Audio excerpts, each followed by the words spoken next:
I'm Tara Slone, and I am ready to start digging deep. I'm Mark Sutcliffe. Welcome to Digging Deep, presented by Zen Books. I'm really excited about our guest today, Tara Slone. Digging Deep is a series of one-on-one conversations with interesting, thoughtful, entertaining, accomplished people. They come from many different fields: business, music, media, entertainment, even space exploration. Digging Deep is all about hearing people's life stories and the powerful lessons, the valuable observations, and the unique perspectives that all of us can learn from. And here's how we do it. We start off with a series of rapid-fire questions that reveal little pieces of information about the guest, and then we start digging deep into those stories and life lessons. As I mentioned, our guest today is Tara Slone. Tara has had a fascinating career in music and broadcasting. She has adapted and pivoted and seized opportunities.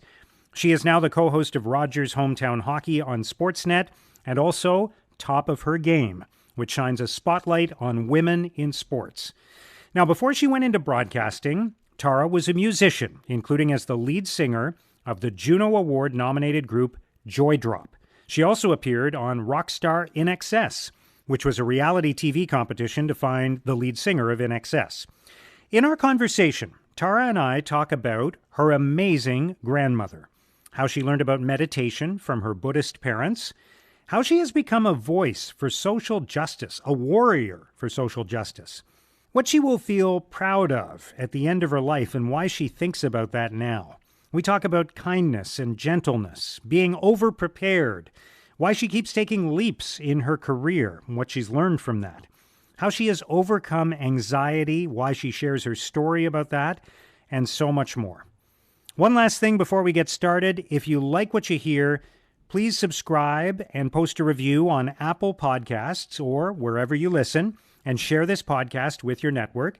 And if you're looking for more information about the show, if you want to read my daily blog, where I post every single day of the year, or subscribe to my newsletter, The Weekly Dig, which has 5 very quick items that I've learned about each week, then please go to our website. It's letsdigdeep.com. That's letsdigdeep.com. If you go there, you can also find a link to my TEDx talk about running, luck, and the ovarian lottery. Now, let's start digging deep with Tara Slone.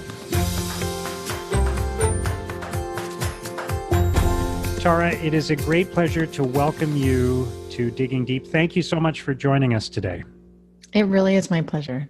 We are going to jump into some very quick questions, and then we'll start digging deep. So tell me, what is your fondest childhood memory? It's funny because when I was looking through your list of questions, I was trying to sort of pinpoint one, but I would say it's sort of more of a feeling, and it's more about a place, and that place is my grandparents' home, my dad's parents. So I called them Precious and Papa, and they lived at 5573 Glencrest Avenue in Côte Saint-Luc in Montreal. And that's just always a very safe space for me. I lived in a lot of different houses because my parents were divorced, and that was just like the one place, the one constant in my life. And my grandmother was a very, very doting bubby. So that my favorite memory is just being with them, being there. That's wonderful. That's so lovely. Who was your hero when you were 10 years old? You know, I was kind of into politics, so I could go in that direction, but I'm just going to go with Chrissie Hynde. I was really enthralled by a whole bunch of women in rock music, Deborah Harry and Annie Lennox, but Chrissie Hynde kind of became my spirit animal moving forward. What a voice. Yeah, she's the best. What did you think you were going to be when you grew up? For a while there, I thought I might become a lawyer like my dad. But really, I had my sights set on being an opera singer for quite some time until that that dream fell apart in first year university. But that's really what I was going to do. Yeah, we'll come back to that and how rock and roll started calling to you as well. What would you say is your life story in 6 words? Okay, I had this formulated and now I have to think about it. Twist. This is kind of almost like a haiku in six six words.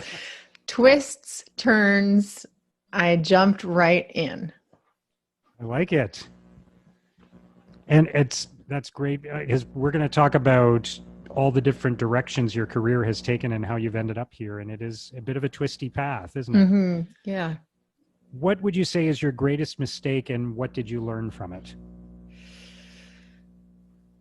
I think it's a mistake that I repeated again and again, but those who know me now would be very surprised to learn that my work ethic was not always very strong, and it took learning that lesson over and over again, and it actually ties in with me kind of blowing my chance at university the first time when I was studying opera at Dalhousie.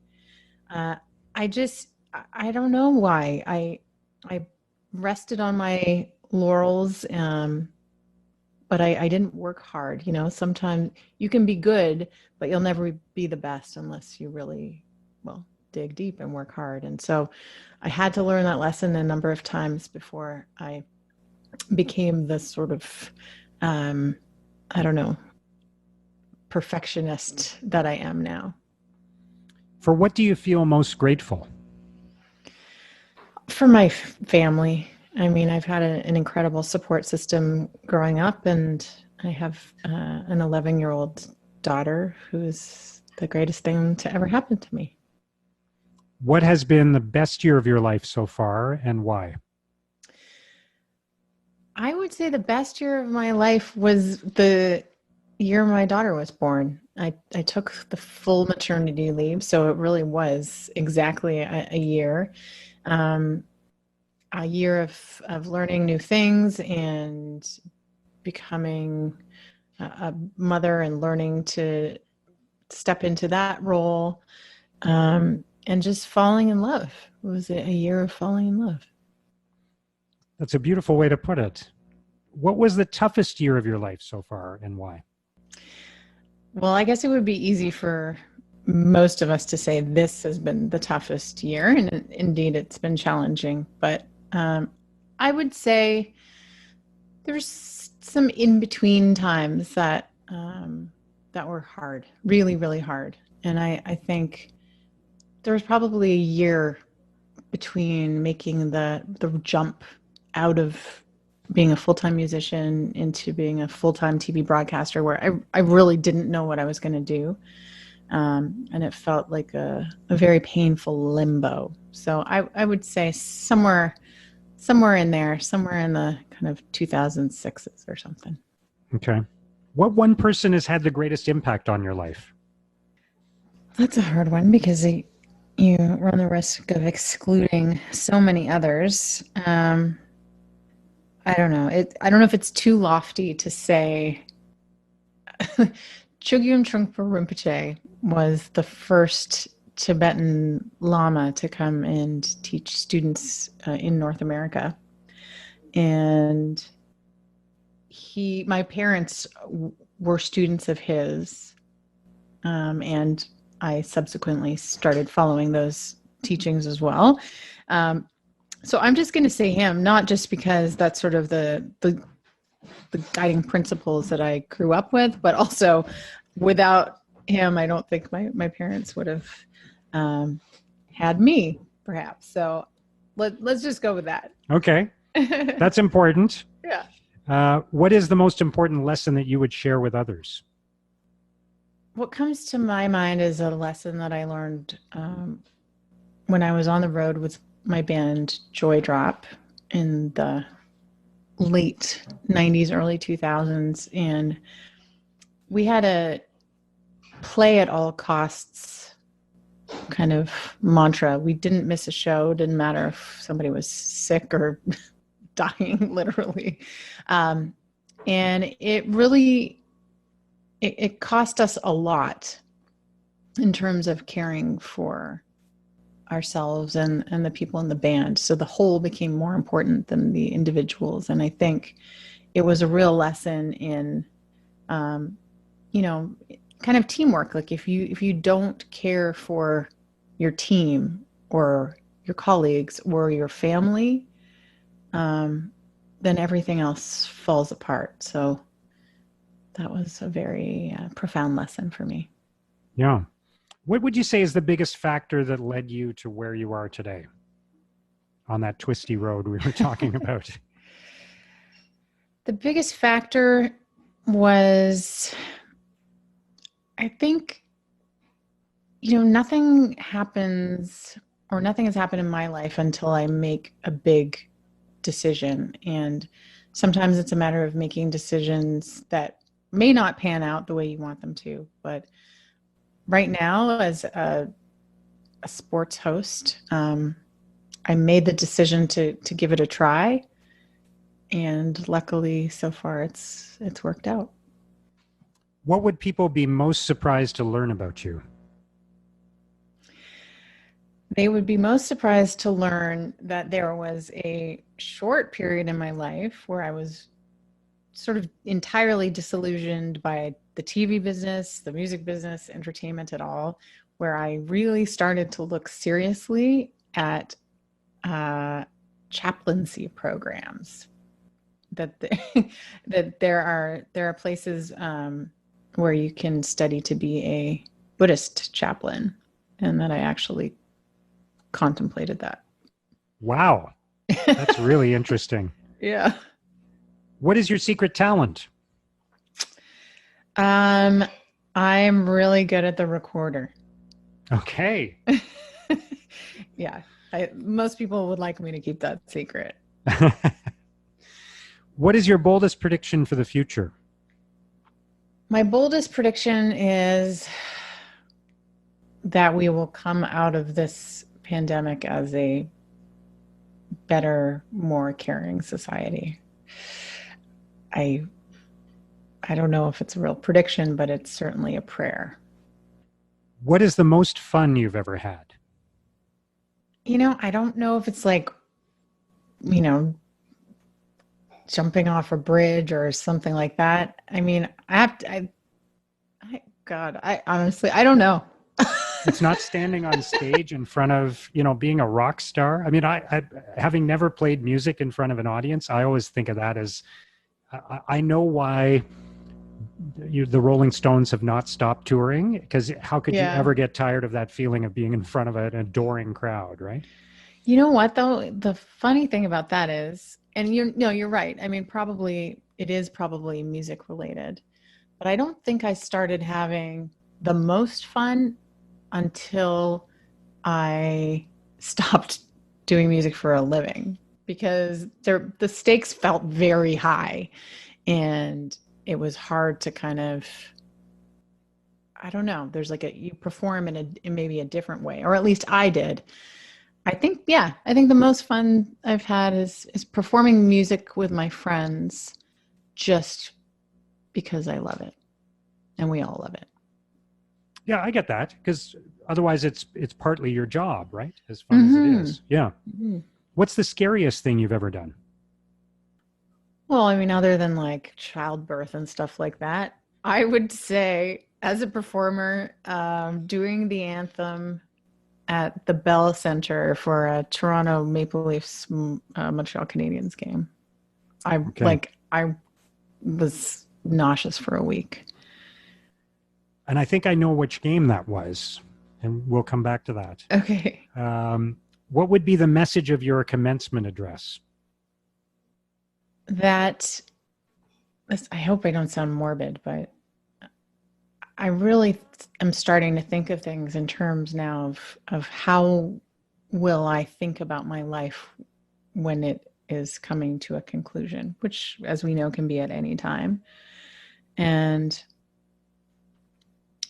what will I feel proud of? And I think, it's not about the hours you put in working. It's about the kindnesses you extended and the care you took and the the people you helped So that's my message is, yeah, kindness and compassion should guide everything we do.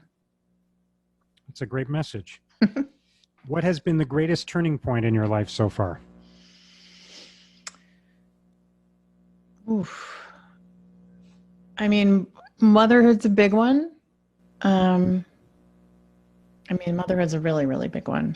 So on a, yeah, on a deeply, deeply personal level, it has to be that. I mean, there are lots of career twists and um, forks in the road, but motherhood. What has been a recent epiphany for you? Is there something about which you've recently changed your mind? I think that obstacles can become opportunities. I wish I could say that I was a cockeyed optimist, but I think I tend to sometimes run towards the glass half empty.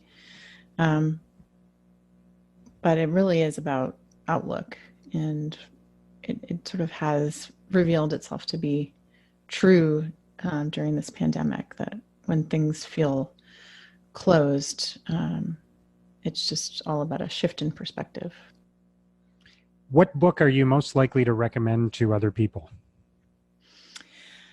Again, I guess I'll be on the sort of Buddhist tip, but there's a Buddhist nun named Pema Chodron, and I mean, she's very well known, very widely read, and very accessible in her language. So she's got many books, but one is called When Things Fall Apart, and I think it's perfect for these times. Tara, I appreciate you answering all those questions. We are going to start digging deep with Tara Slone coming up next.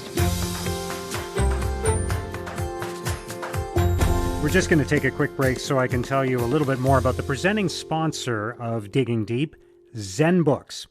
ZenBooks is Canada's go-to cloud accounting firm.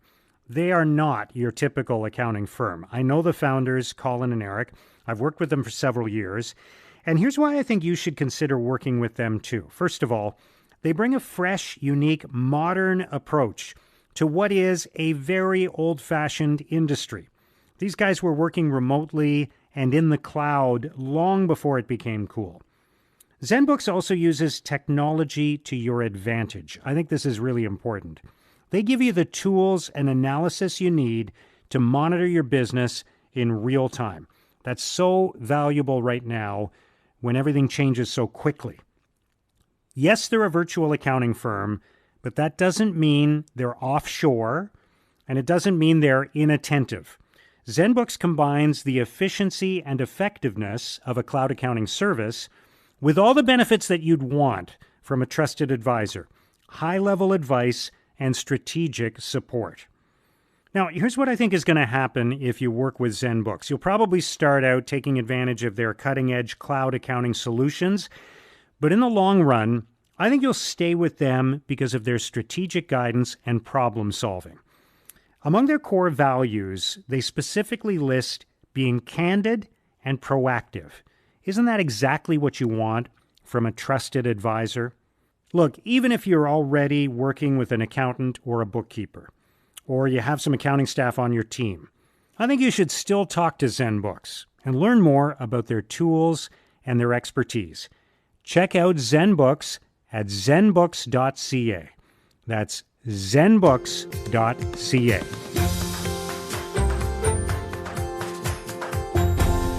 Tara, I want to thank you again for being part of this podcast because I have a lot of respect for what you've done, and I've really enjoyed actually digging a little into your background and reading more and more about you and hearing some other interviews that you've done because along with being a rock star and a television host, which is kind of what drew me to your story, and of course seeing you on TV on a regular basis, I've sensed from everything that I've been reading lately about you're also a kind of a social justice warrior, I think, and we're going to get into that a little bit.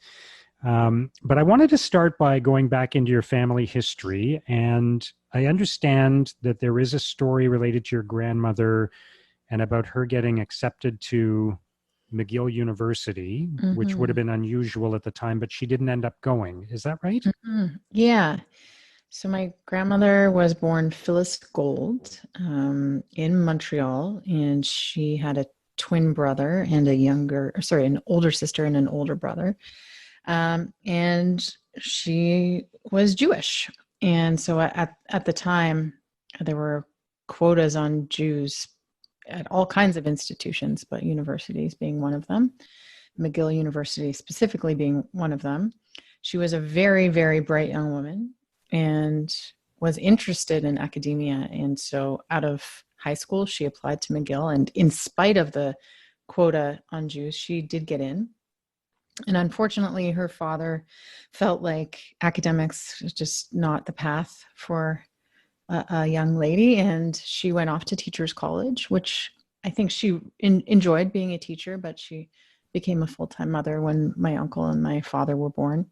But the story is that my uncle, my great uncle, which her older brother, had applied to McGill University, did not get in. So he went to the University of Montreal. He then went to Queen's University. He went on to become the Chief Justice of the Superior Court of Quebec. His name was Alan Gold, which that was an also incredible feat for a Jewish man. But the story that he told at every family function was that my grandmother, Phyllis, who I called Precious, was the brightest of them all. And so I always sort of think of that when I think of the privilege that I've been afforded in my life in being able to pursue the paths, plural, that I have wanted to, and my family has never held me back. And luckily, when society has tried to hold me back, it hasn't worked. But it wasn't always the case, and it certainly is still not the case for many women. So I think of that, and I do not take it for granted.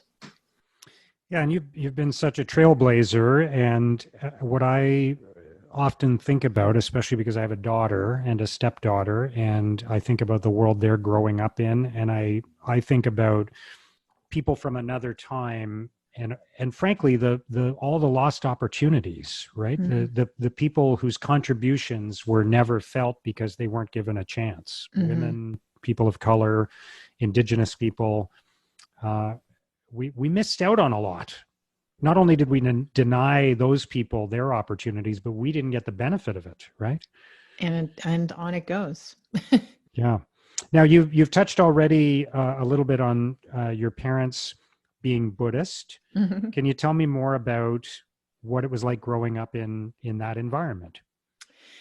Well, it was pretty weird, to tell you the truth. I mean, right now, mindfulness is a total buzzword and everybody understands meditation and people kind of dabble in it or are immersed in it. But when I was a kid, it was very unusual. And, there weren't a lot of groups that were studying Eastern philosophy in any kind of mainstream way. So,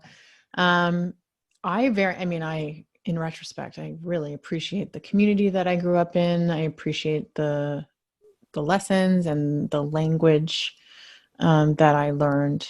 But yeah, I felt I was very sheepish about it when I was a kid. Were there was iconography in my house and on my wall, and we had our shrine room, and kids were like, "What's that?" Because there are all these sort of wrathful deities and incense and pictures, and what is that?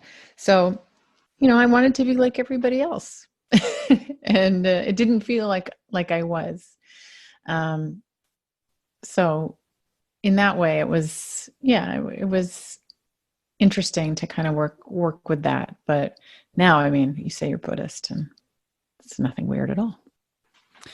And tell me about the path for your father, because his parents were Jewish, right? Mm-hmm.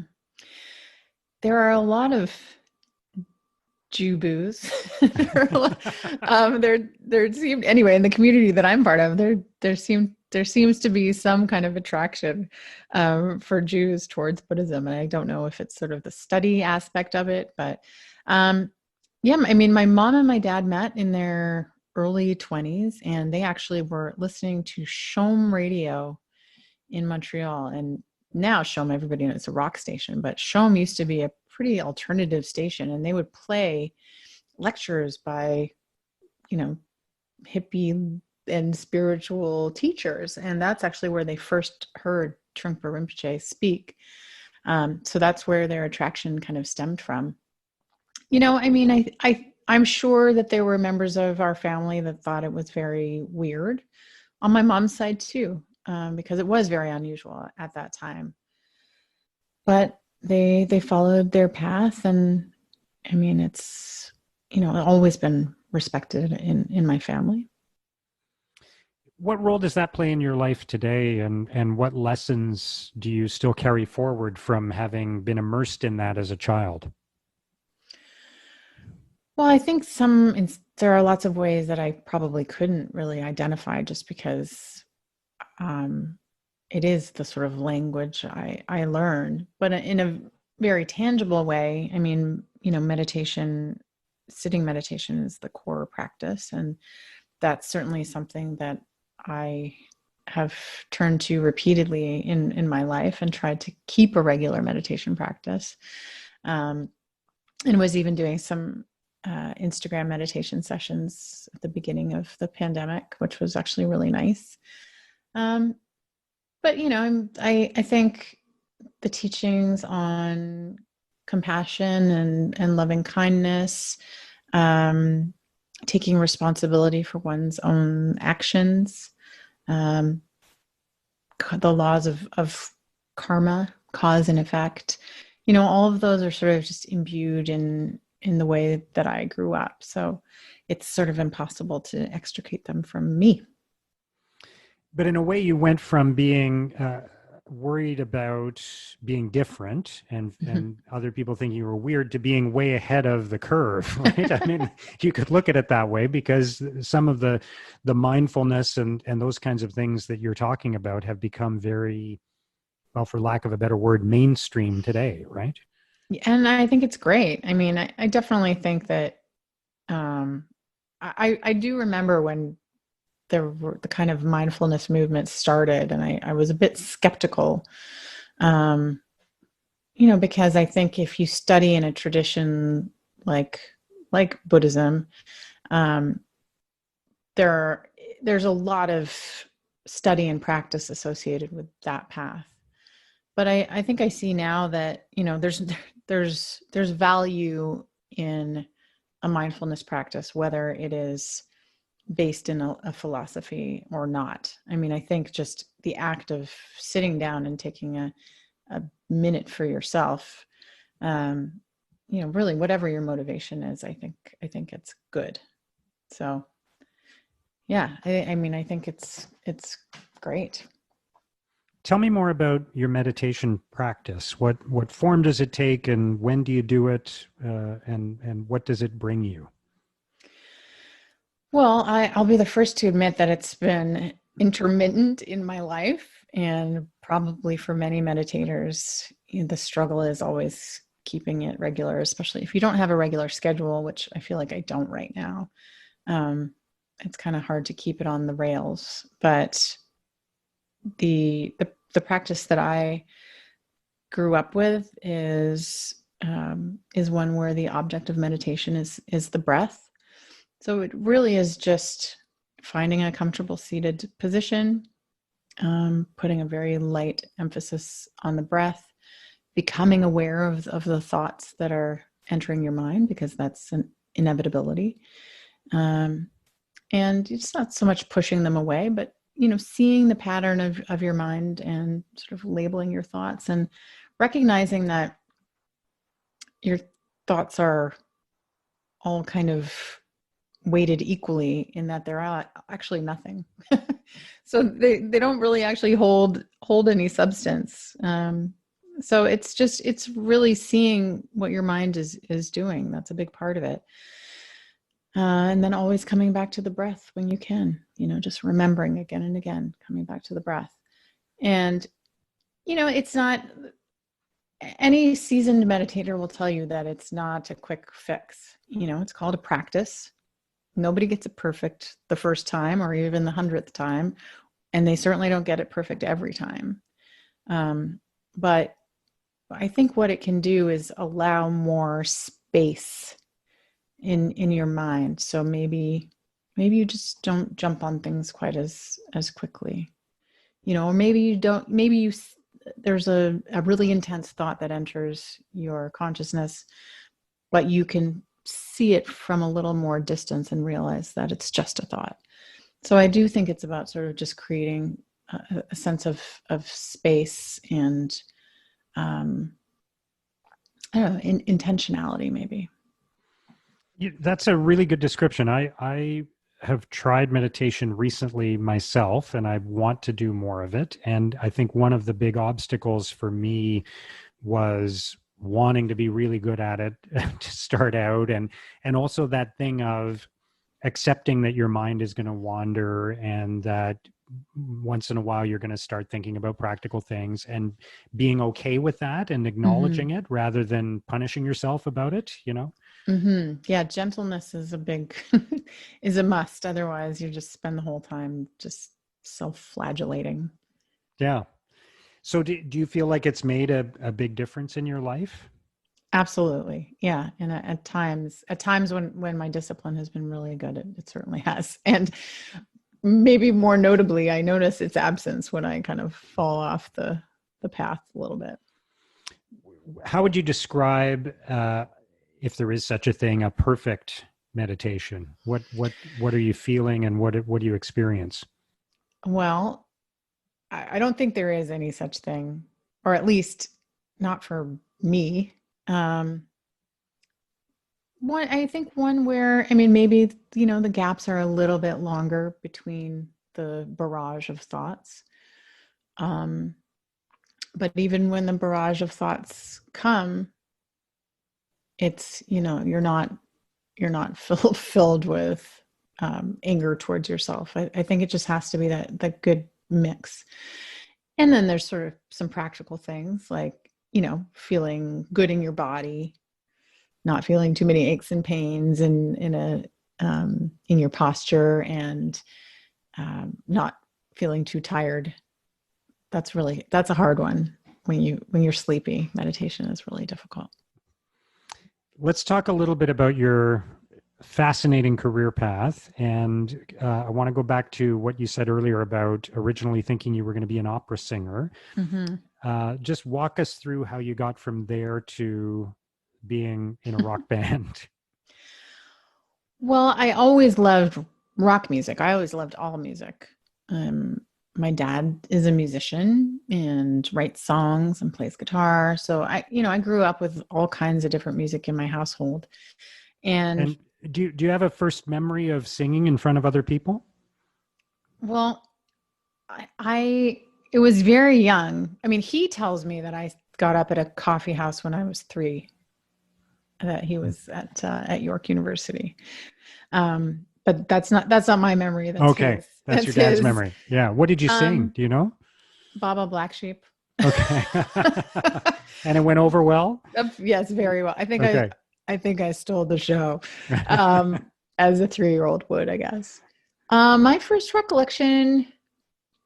I mean, I definitely I did some competitions like the Kiwanis Music Festival very early, so probably 8 years old on stage, terrified. And I never stopped being terrified, by the way. Um, but yeah, so I mean, I learned pretty early on that I was good at singing in a classical voice. So I think and I loved that. I loved the music. I loved being in choirs. I was very drawn to it. So that's sort of how that became my path. But I loved rock music a lot. I worked at Sam the Record Man all through high school. Um, but I never really thought I could sing that kind of music. So I went and I went into my first year at Dalhousie University in performance in opera. And really, it was easy to be a big fish in a small pond in high school, but when you're in university, it's very serious stuff. And I just didn't have the discipline at that age. I was just turned 18. Um, I screwed it up, I think. I mean, who's to say how it would have gone, but I feel like I blew it. I just didn't have the devotion to it. So I left after a semester, regrouped, moved to Montreal, and that's where I joined my first rock band. We were called Laverne. And yeah, that's where I kind of learned like, oh, I think I do have a bit of a chest voice. I think I can sing like that. So then I went on to theater school in Montreal. I moved to Toronto to pursue acting or whatever, but ended up joining Joy Drop, my band, and that became my first real career. You are hard on yourself about that opera experience, I have to say. Yeah, I I mean, maybe it know. was, and you mentioned earlier about work ethic and that kind of thing. Hmm. Is it maybe a case that you just hadn't found the right thing yet, right? That I wonder sometimes if our energy and our work ethic, they need to be lined up with something about which we're really passionate, right? For sure. But I do think it took falling a bunch of times. And, I mean, that was a big one, but I screwed up a few things just because I kind of didn't show up or didn't prepare enough.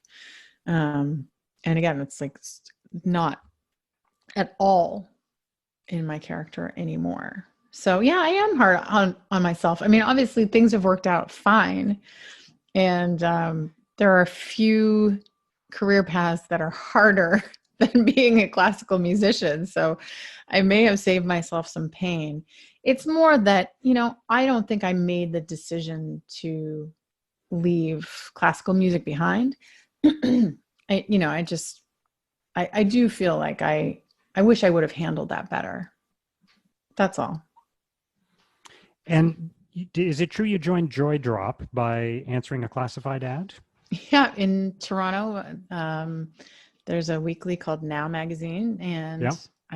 I was looking in the back kind of every week after moving to Toronto and seeing who who was looking for singers and what was out there. And yeah, it said seeking rock goddess or something like that. And I talked to Tony, who's the drummer of Joy Drop, and we met at Cherry Beach Studios in Toronto, and it was love at first sight and listen.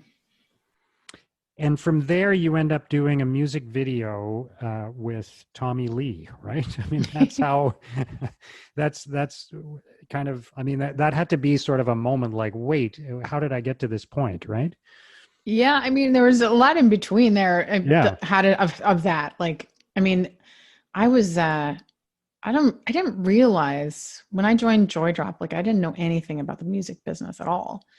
I didn't really know anything about management and record deals and producers, but the guys in the band had a lot of experience in the business, so they kind of had a bunch of things lined up. So for me, even getting to the point where we got a record deal and we were doing showcases for labels in the US and opening up for Keanu Reeves band. Like there were just tons of weird things that happened. But for sure, Tommy Lee was in the video for a song called Sometimes Wanna Die. And that was off our second album. And that was, it was surreal for sure. The first time we all met him was on the set. And so he was lovely. He was great to work with. And next thing you know, you're leaning on his shoulder while you're acting out the performance of the song, right? Exactly. Yes. He was my video boyfriend. Yeah. Wow. And so we're going to talk about some of the other twists and turns, but one of the things that strikes me about all of this is that you're not afraid to take risks. Do you think of yourself that way? Because I look at, you jump into the music industry, later on you're on the reality TV show to find a new lead singer for In Excess. Mm-hmm. Then you jump into broadcasting, then you jump into sports broadcasting. And in every case, it's worked out great, maybe the reality TV show wasn't, the best No. outcome, but, I mean, it's all led to this great place. But there was risk in all of that, right? I mean, you go on a reality TV show and maybe you win, but also maybe it's really disappointing, right? Mm-hmm. And that, I mean, that was a very hard experience. And I think ask anyone who was on that show, and you'll find out that no matter what the outcome, it was hard. And when you leave that bubble, you feel cast out. And I think we all had a lot of lows after that. I mean, sometimes, like, it seems like if you look back on my life,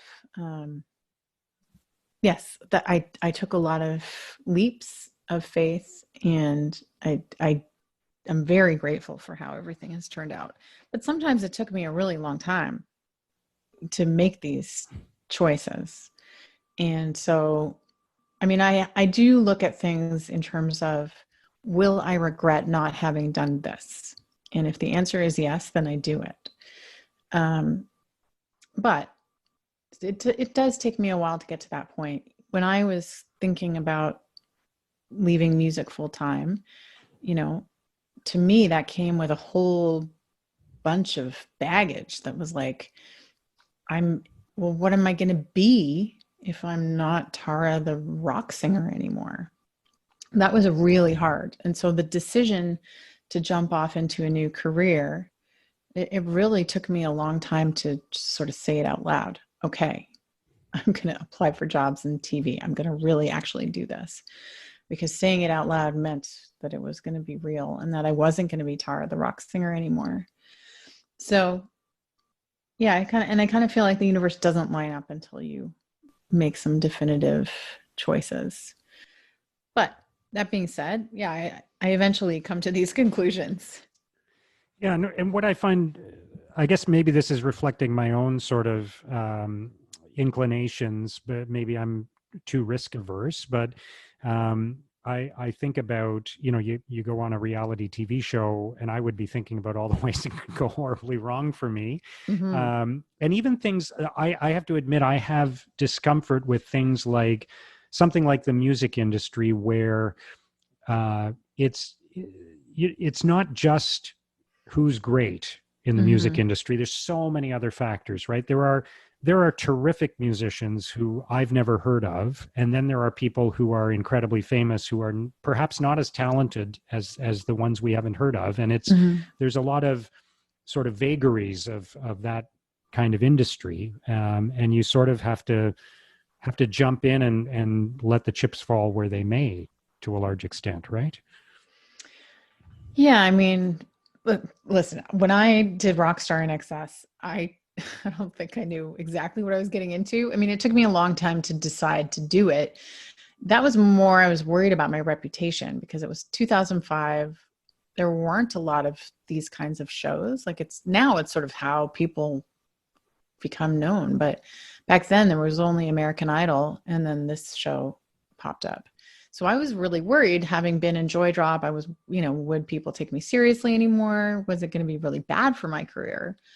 But again, I kind of looked at it as, okay, well, will I regret not having done this? And the answer was yes. I needed to try it, because I didn't want to look back and wish I'd done it. So, but yeah, I didn't know what I was getting into at all. And it's a pressure cooker. It's, you obviously have no privacy. We were really out of contact with the people in our lives for long periods of time. And you're just like, I mean, it's like you feel like it's life or death all the time. It's very, it messes with your head for sure. Yeah. Now, you mentioned earlier that you sang the national anthem at the Bell Center for a Montreal Canadiens game against the Toronto Maple Leafs. Mm-hmm. Was that the game where Saku Koivu was coming back to the Canadiens after having been treated for cancer? Yeah, I believe it was his first public appearance. He didn't play that game. Okay. So I think it was in March of 2002. It was a big ceremony for some Winter Olympians who had returned victorious. And I was standing beside Saku Koivu. So it was like just, I mean, it was the loudest place I've ever been. But So yeah, just it was incredible. yeah, so just describe what that moment is like, and I mean, it's the Bell Center, it's the Montreal Canadiens, which was your team, right, when you were growing up. Yep, the Habs were my team. And, I think a lot of singers will tell you that, it's, I mean, I would rather play a concert in front of 1 million people than sing an anthem at a junior B game. Because you're so exposed, and you just like, we've all sung the anthem 1 million times, but you worry about forgetting the words. You just worry.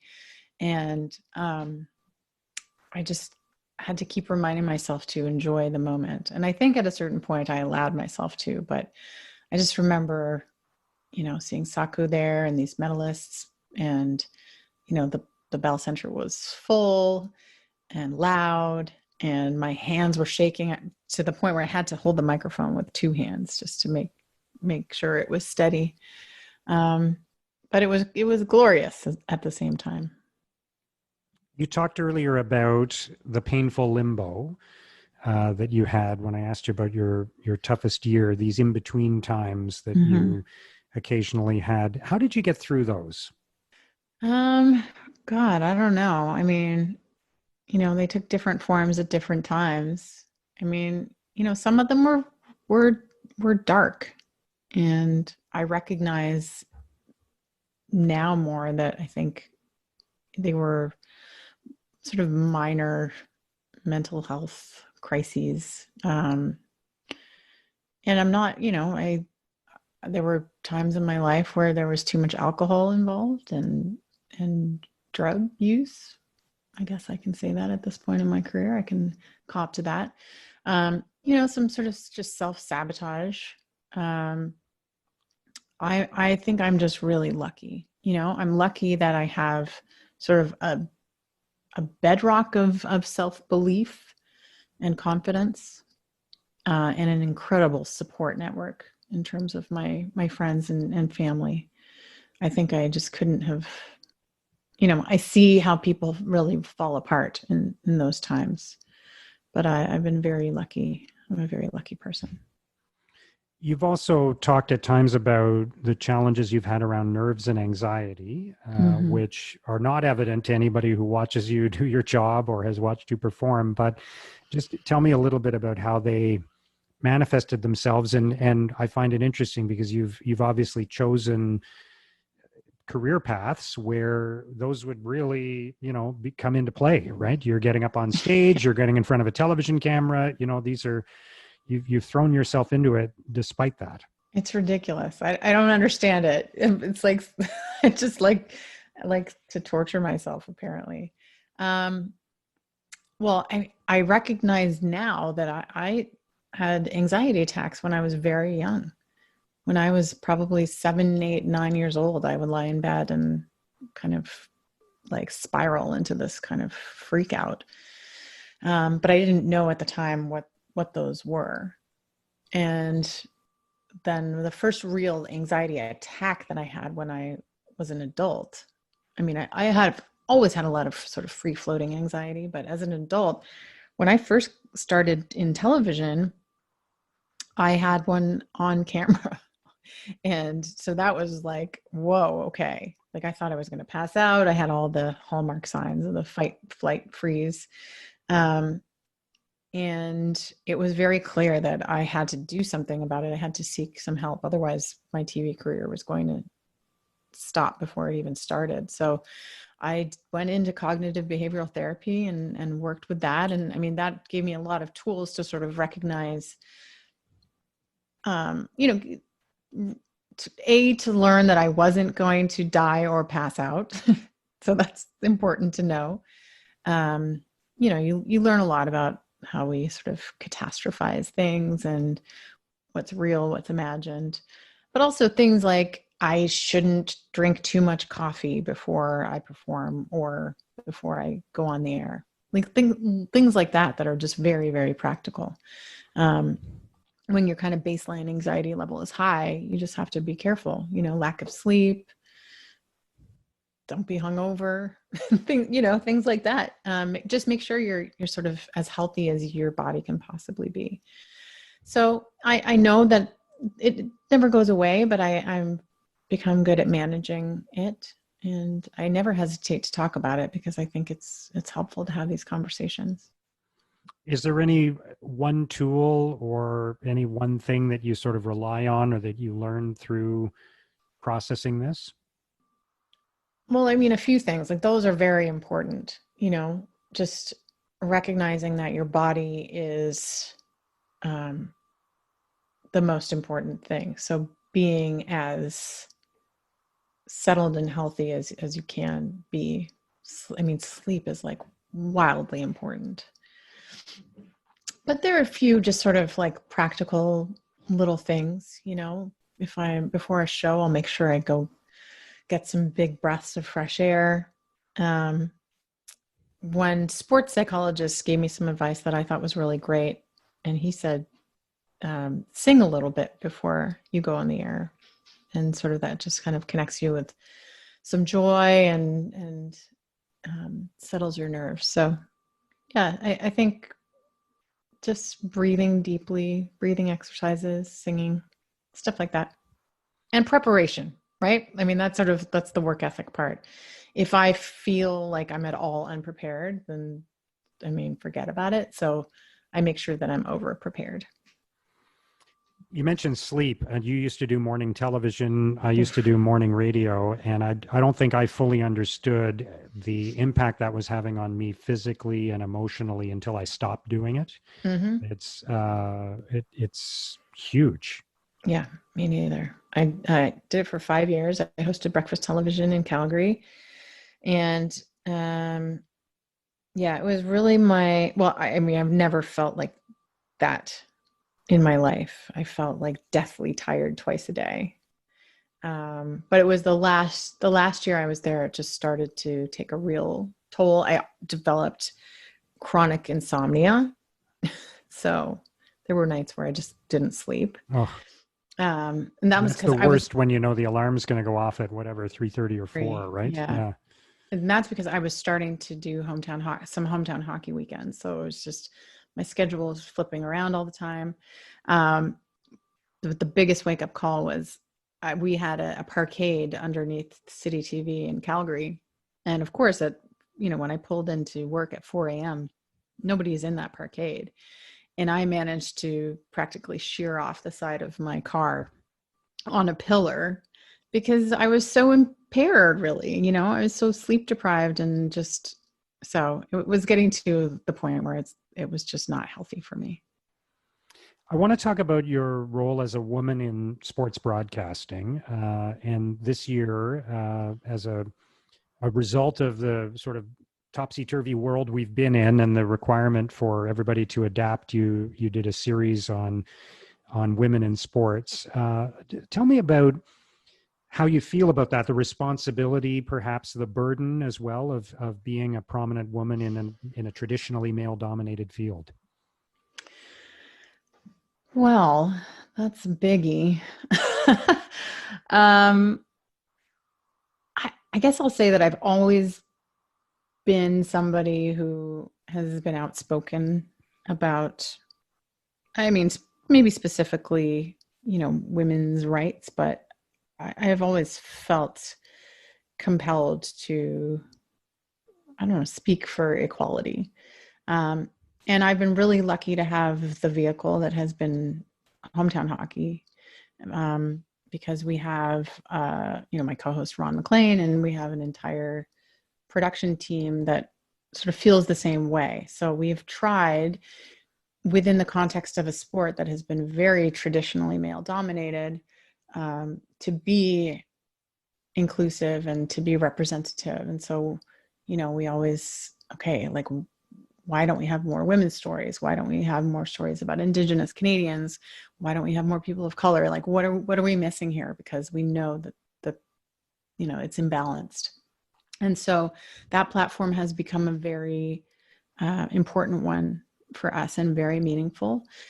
So Rogers Hometown Hockey ended about 3 stops early this season. And, as sports were put on pause, it became evident that there was this glaring gap in the landscape. And actually the gap has been there the whole time. And that is, the discussion about women's sports and women in sport. And there really, up until now, I don't think there has been a regular program that showcases women in sports in this country. And so there were people who noticed that, and a group of us got together and thought, okay, what can we do about this?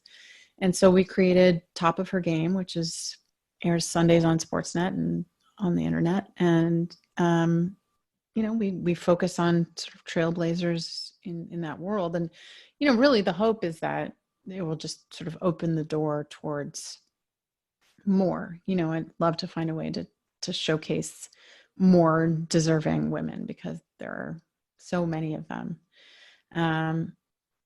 But it's been really interesting, like I mean, I'm a feminist. I am for sure a social justice warrior. I don't think I ever like set out to become that on social media, or, it was my intention to become known as that, but it's sort of like, I can't help but speak on these issues. So, I mean, I certainly have an army of supporters, but I definitely have an army of detractors. I mean, you have to be prepared for a lot of people not to like what you say. And so for as many people as are on board, there are an equal number that think I'm a virtue signaling, man hater, all these terrible things. But what can I do? I mean, I sleep well at night. I think I'm on the right side of history, and I think I just, I'm not, I don't hate anybody. I'm just looking to carve out the space that women and people of color, and other marginalized communities deserve. You've been a strong supporter of trans rights. You have also, I know you're very proud of a particular show that you did that highlighted Canada's Indigenous community, and there's a lot that you've said on that topic as well. It's interesting because you've got this great platform, because you're on Hometown Hockey, and there is no greater platform in this country than hockey, of course.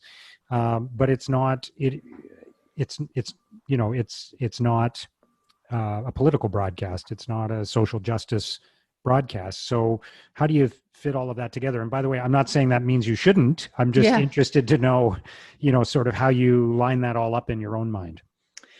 Well, I mean, it's just if you're doing a show about hockey in Canada and you're doing a show about communities across Canada, you're doing this country a great disservice by only focusing on, a certain segment of the population and omitting others. And so sometimes you have to look harder when, it's this unconscious bias that we all have, right? But you don't have to dig very deep to learn about the Negro Hockey League, or the little NHL, or women's hockey programs, or whatever. Like it's all part of the landscape. So it's just about being intentional about showcasing it. But it's not, with that stuff, we actually don't get a whole ton of pushback, because it is within the context of telling Canada's stories. So there will always be those that feel like, again, that we're virtue signaling, and that's fine. I'm happy to be a virtue signaler if it means that we're being inclusive. Yeah, and that's the opportunity that the format of that show gives you is you don't just end up talking about the 50 men who are playing and refereeing the game, Right, right? You exactly. can talk Yeah, about so much more, which would yeah. not happen on a normal hockey broadcast, right? Not then, but I mean, things are changing. Yeah. So, um, yeah, I think it's all going to look very different soon. What else have you learned from traveling the country and getting to go to all these places that you might not otherwise have been? Well, I mean, you mentioned, our First Nations stops have been very eye-opening. And, I just think there's so much that um, we Canadians have sort of been blind to. And our First Nations history is a big one. I think we all have just a lot to learn, and myself included. I'm never, I don't, I'm never accusing anybody else, but I know I include myself. I know what I learned in school, and it wasn't, I grew up in Halifax. Like I didn't learn anything about Africville. I didn't learn anything about the Mi'kmaq community. Like there's just, so I didn't learn anything about residential schools, which were still operational when I was in junior high school, for instance. So it has been a real education about the country. But I've also learned, or at least it has reinforced, that people are basically good. I really think that our true nature is kindness. And given the opportunity, people will extend that. And so it's been a really precious opportunity to feel that from so many people. You talked earlier about how you reflect on what you will think about your life when it's near the end and you're looking back. Can you tell me more about that and how that affects you today? Well, I mean, my decisions in my life, I think at this point are really dictated by that. And um, I really think about that when I choose whether to speak up or speak out on certain issues. I've been very vocal in my workplace about not feeling like it's representative enough. And, um, that comes at a cost sometimes, and it's hard to do. And I'm at the point in my life, and I again acknowledge my privilege. I have a certain status with my job. Um, I am known to a certain degree. I have a certain amount of security. Um, so I feel like I am in a position where sometimes I can say things, but I really do think of it in terms of like a responsibility. Like, can I live with myself, sort of seeing the status quo over and over and over again in perpetuity? Can I live with myself not trying to affect change? And the answer at this point in my life is no. Good for you. I respect that a great deal. And I respect all the amazing things that you've done and how you've taken a leap into new opportunities and made it work. And the message that you share is very powerful. Tara, thank you so much for joining me on this podcast. Oh, thank you. This was really wonderful. There's so much that I've taken away from that conversation with Tara Slone. I've been thinking a lot about that perspective of what will matter at the end of your life. I was really inspired by Tara's passion for social justice as well, and I also admire how she's taken leaps in her career and especially how she has shared her message about overcoming anxiety. I think that's really valuable for other people. I want to thank Tara again for being with us on Digging Deep, and if you enjoyed this episode, please review it, share it with others, and that will only help us produce more great episodes. And if you want to keep digging deep into topics and lessons like this, please subscribe to our weekly newsletter, The Weekly Dig, and read my blog at letsdigdeep.com. That's letsdigdeep.com. Thank you for listening.